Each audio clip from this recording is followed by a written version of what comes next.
বন্দে পুরুষোত্তমম। আজকের ইষ্ট প্রসঙ্গে পরম পূজ্যপাদ শ্রী শ্রী দাদার একটি অমৃতময় কথা আমরা জেনে নেব। প্রত্যেকের জন্য ঠাকুরের কাছে প্রার্থনা করতে হয় কেউ যেন দুঃখ না পায়। প্রত্যেকের সাথে প্রেমের আচরণ করতে হয়, আমা হতে যেন কেউ দুঃখ না পায়। আমাদের মধ্যে প্রবণতা আছে অন্যের ক্রিটিসাইজ করা, অন্যের খুঁত দেখা, অন্যের দোষ আলোচনা করে আনন্দ পাই। মনে করি আমি পারফেক্ট, কিন্তু আমি পারফেক্ট না, আমার অনেক ত্রুটি আছে।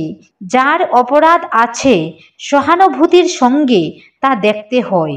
অপরাধকে ঘৃণা করো, অপরাধীকে নয়। কখনো কারো দোষ ধরতে নাই, তাকে বুকে জড়াইয়ে ধরো।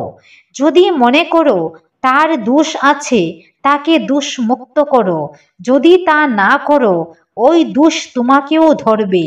জয় গুরু।